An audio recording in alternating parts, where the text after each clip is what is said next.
Shaping Strategy, the APR Journey, is Season 2 of the INSPRA podcast, produced by the National School Public Relations Association in partnership with INSPRA's Accreditation Committee. Released during APR month in 2026, this limited series explores every stage of the APR journey, from what to consider before starting to how accreditation shapes professional practice and what it reveals about growth, strategy, and the profession. I'm your host, Christina Baumgartner, APR. On today's episode, The Mentorship Mandate, we talk to two APRs about why mentorship is important and how it benefits the mentor just as much as the mentee. Cindy Warner, APR, is the 2025 INSPRA National School Communicator of the Year. For more than 2 decades, Cindy has shaped the voice of Shelby County schools in Alabama, serving not only as the district's lead communicator, but also as a strategic thought partner, community connector, and committed advocate for students and families. As the district's first and only public relations and community education supervisor, Cindy has built a comprehensive, research-based communications program grounded in service, strategy, and transparency.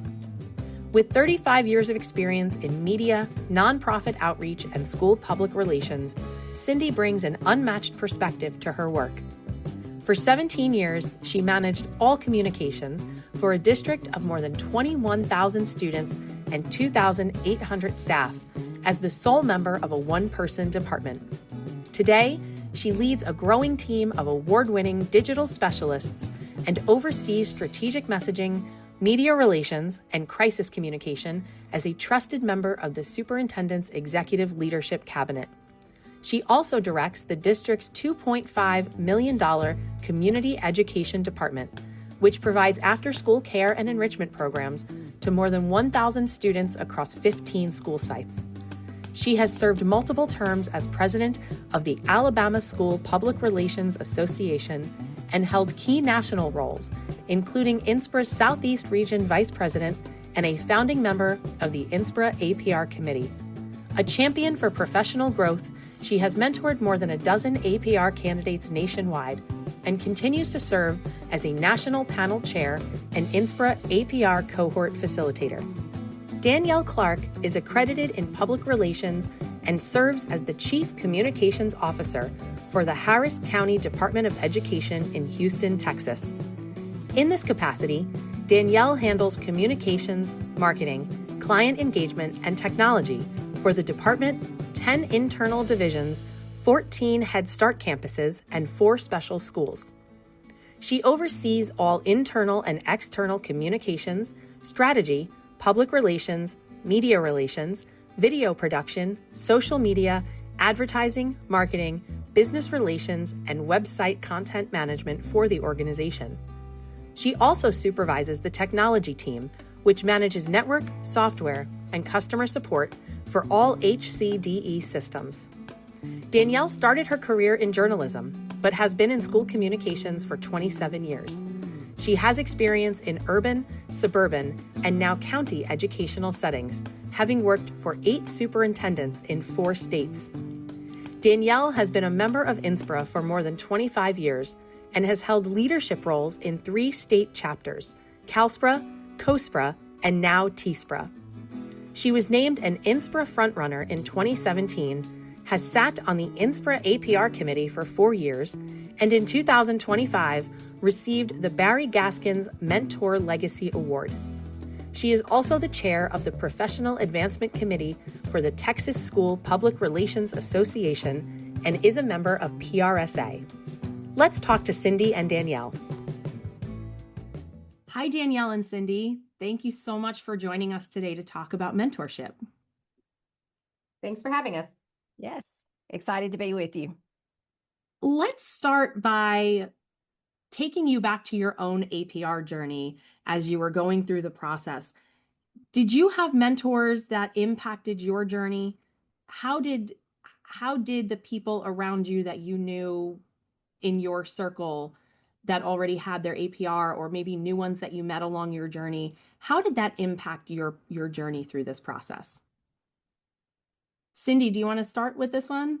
Sure. So, as I've said before, in going out as my school communicator of the year topic is on mentorship, and I talk about my mentor in that particular presentation that I do. But her name was Nez Calhoun, and she was the former communications director for Jefferson County Schools here in the Birmingham area.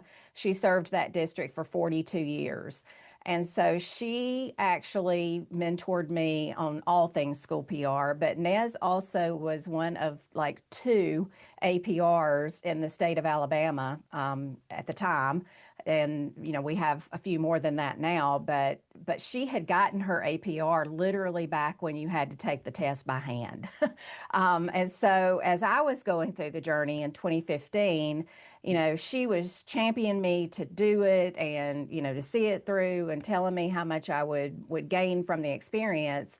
But it had been so long for her since she had done it that she really didn't feel like she could mentor me in a way that would be helpful for the way that the process had evolved. And so I ended up kind of going through the journey, to be honest with you, without a true mentor.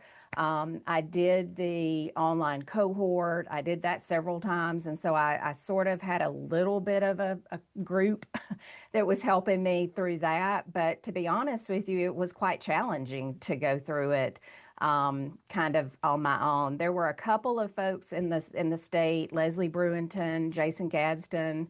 Some of them, had gone through it, and they were also very helpful to me at the time. But I really did feel like I was kind of going through that process a little bit more, singularly on my own.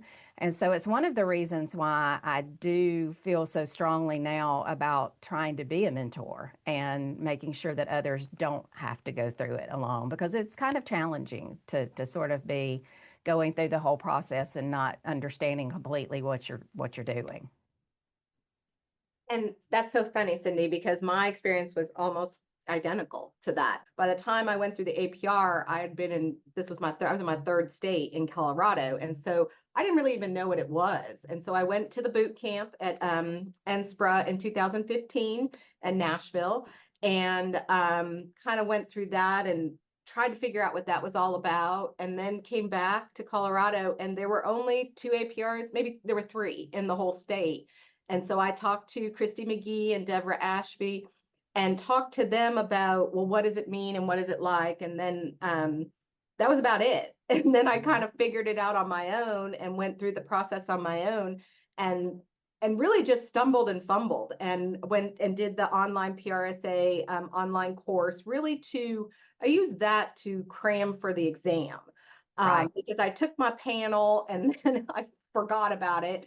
And then I looked up 8 months later and went, oh my goodness, I got to take this test in a couple months. So I crammed for it. And I do not recommend that. But I did. I went through it myself on my own. And the interesting thing is when you do that, what you lack someone to give you the perspective of how everything fits into the puzzle. You're really just doing these things in isolation, trying to figure it out.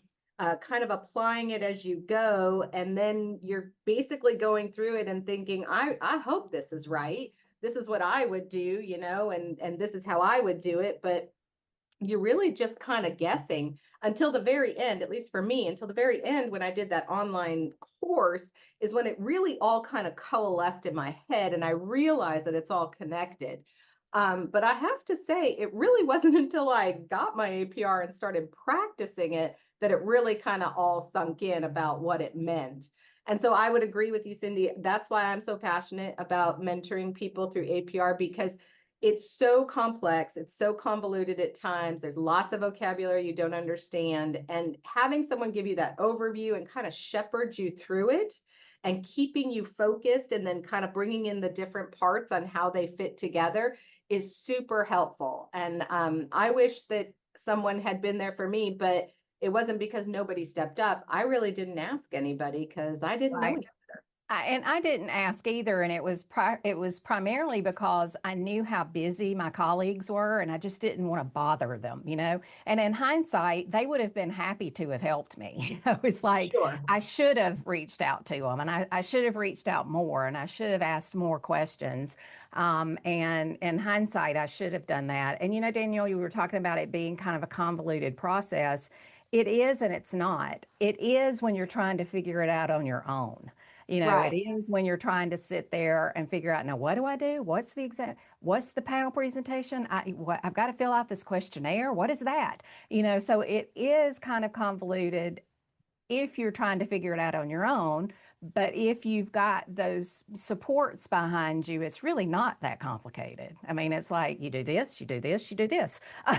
You know, so it's not really that complicated, and it's not, you know, hard to achieve it necessarily if you put your mind to it and you really apply yourself. But it is a little challenging if you're trying to walk the path alone and like you said, put the pieces of the puzzle together on your own. Mhm. It sounds like you both really learned the power of a mentor from not having that mentor, which, you know, I think when that is what drives you to then be so passionate about being a mentor for someone else, I think that's a wonderful takeaway from that experience of having figured it out on your own. Now that you are in that position where you've been mentoring other people who are going through the process, can you talk to us a little bit about what it actually looks like to mentor somebody through the APR process? Danielle, let's start with you for this one. So for me, I would say that it's very gratifying, you know, and I gain a lot of personal satisfaction out of it just because I'm helping someone and helping them through something that I didn't understand myself. But for me, mentoring someone through the APR process is about watching them learn and then recognizing when those light bulb moments go off and then having to focus on that and getting them to understand why that's a light bulb moment, if that makes sense. And really, for me, it's breaking it down into very easy, digestible pieces and reminding them not to overthink it, because that's what happens. Like Cindy said, it's really not that hard, but you overthink it. And reminding them that we're on their schedule. They tend to impose this self-imposed timeline in their head. I want to get it done in 6 months. I want to get it done in a year. I want to get it done tomorrow, whatever it is. And then whenever something life comes up with our jobs, which it does, they're apologizing profusely for missing the mentor meeting. And I'm like, it's okay. It's your time schedule. So keeping those expectations moderated, making sure that they're understanding what they're learning, constantly repeating and helping them build that understanding along the way. Because at the end, my goal is always for them to come away understanding the power of the APR.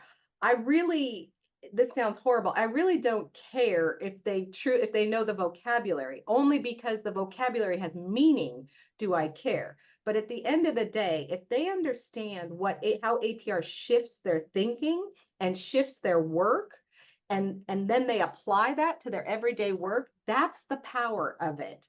And that's where the magic happens, I would say. And so it's about getting them to understand that concept, the strategy, and moving from tactician to strategic advisor and being able to see the big picture and then seeing that light bulb go off and then watching how they change their work and how they talk and how their teams change, because it definitely funnels down. If the leader is talking in APR language, the rest of the team is going to start talking in APR language, even if they don't know what an APR is, because they're going to be like, stop, why are we doing this? What's your expected outcome? Who are we targeting?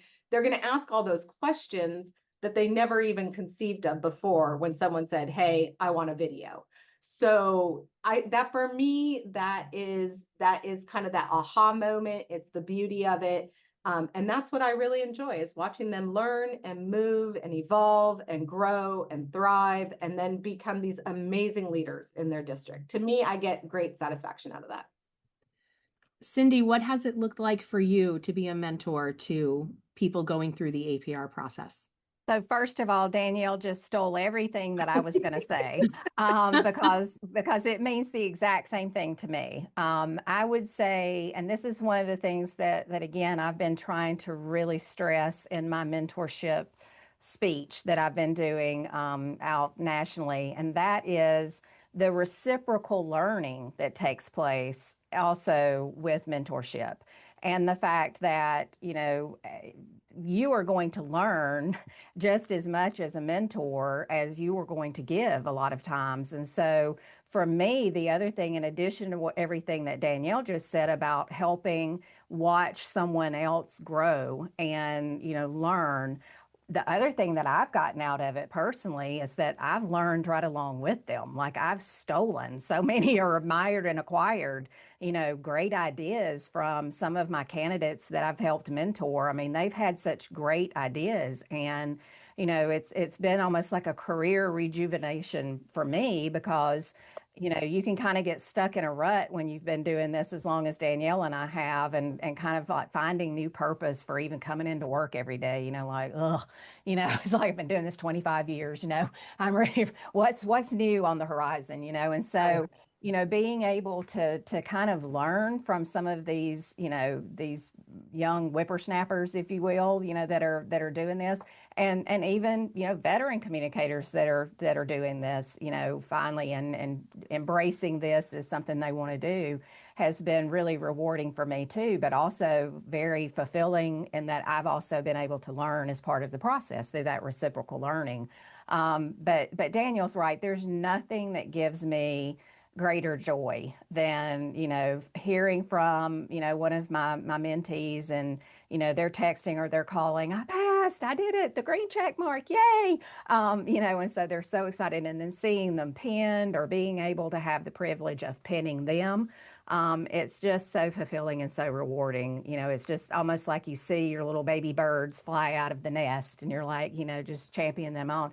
And I would say that is also the biggest thing for me, is really being able to just be their cheerleader and to help keep them on track, and to help, like Danielle said, you can get all up in your head in this process. It took me 3 years from when I started until I finished. I know that's why, we often recommend that you don't hit the clock, you don't actually apply until you truly are ready to take the exam, because everybody's journey is going to look different. It's going to take you longer sometimes, and some people are like, I'm deadline oriented and I'm going to, like Daniel said, I want to do it tomorrow. But for me, it took 3 years. And so, and that's because life kept happening. I had challenging situations going on with family dynamics, with work dynamics. And so, really just trying to be that person's cheerleader, trying to help keep them motivated, trying to help keep their eye on the prize. A lot of time that's just what you're called to do, just to help encourage them along, and make sure that they can get through and get over that finish line. As a mentor, I've heard both of you speak now about expectation moderation for your mentees and helping to keep them on track. And I've had the experience as a mentor where sometimes I almost felt like I wanted it for them more than they wanted it for themselves. Where, we have a meeting and we say, okay, let's check in X amount of time, and this is what you need from me. But then I'm the one checking in and going, hi, we kind of missed a check-in and I haven't heard anything about, are you still going through this process? So I'm curious, how do you find the balance between being there to support someone and wanting to encourage them along, but not sort of overwhelming them, or I guess wanting it more than they do? How do you find that balance?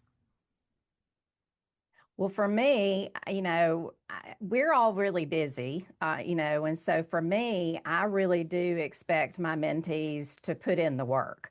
I don't have time to hold their hands 24/7, and I do expect them to, put in as much effort towards this process as I'm going to put in towards helping them.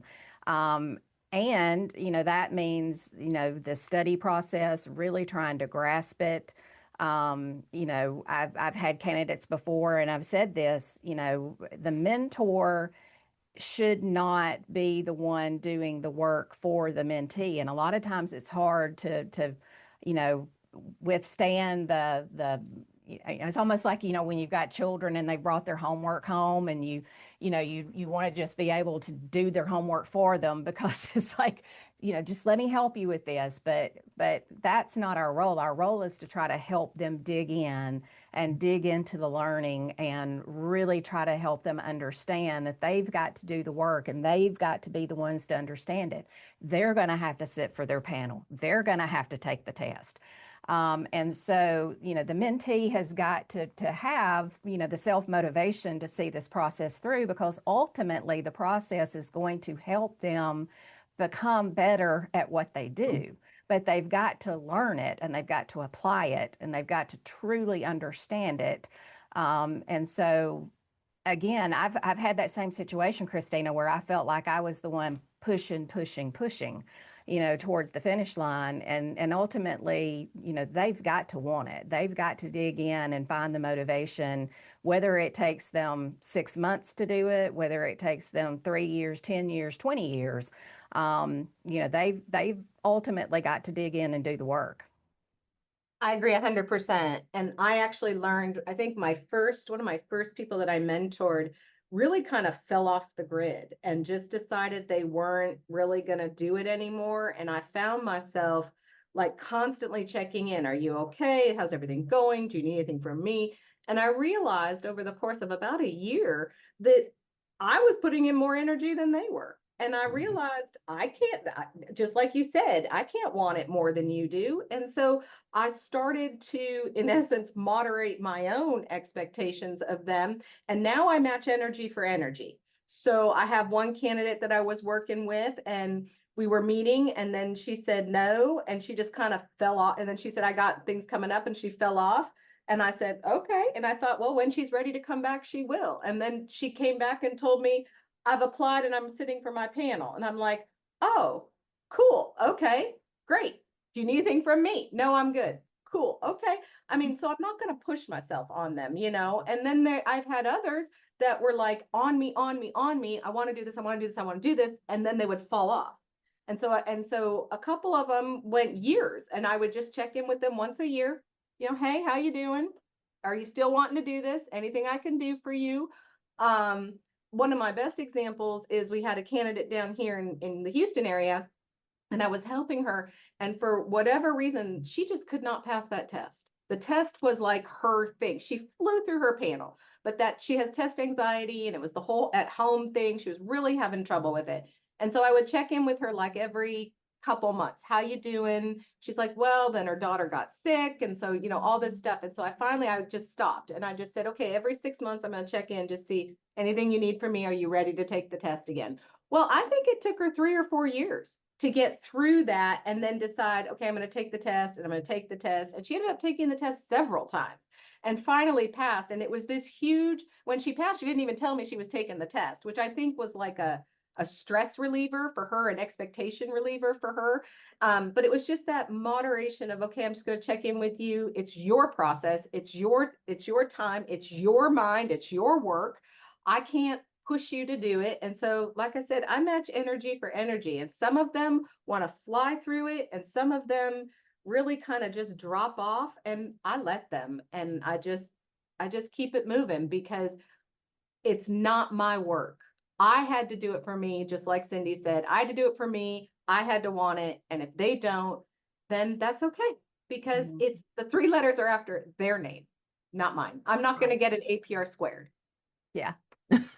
And we're trying, I hope we're not scaring people by making them think that, that all of this is such a scary, hard process. And it is difficult. I mean, I don't want to make it sound like it's not difficult, because it is. And I was one of those people that had horrible test taking anxiety. I truly do not do well usually on standardized types exams. And that's where I was up in my own head. That's what took me so long. And where I would have needed a mentor to be able to say, just do it. And even if you fail, it's okay. You can take it again.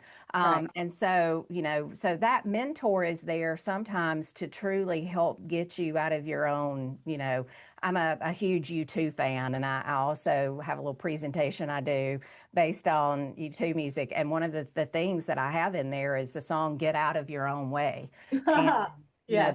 that is how I feel like sometimes this process is that we get in our own way. Whether we get in our own heads about it or we have anxiety about this part. Some people have huge anxiety about the panel. And, and the one thing that I always try to say to people that are anxious about the panel presentation is that it's not a gotcha moment. Those people are not there to criticize or to judge you or to, rip your plan apart and tell you how, things are, you should have done this different or that different. First of all, they're there to judge you on a set of specific KSAs that the exam does not cover, that the panel presentation and the questionnaire cover. And so it's not supposed to be, we're going to rip you to shreds. We're there as your panelists to also help encourage you along and get you to the finish line, and be there to motivate you and help you. And so a lot of times, that's part of the mentorship process is helping them understand what the panel is going to look like, helping them understand what the exam is going to be like, and and just helping them get past that anxiety a lot of times, because it can be a stressful process, but a lot of times it's the stress that you're putting on yourself and the anxieties of the unknown. And I just don't know what this process looks like. And so having that mentor there to be able to help you understand even just what it looks like and that it's okay to fail. You get a do-over. You just keep going until you finally, succeed. And I'm extremely grateful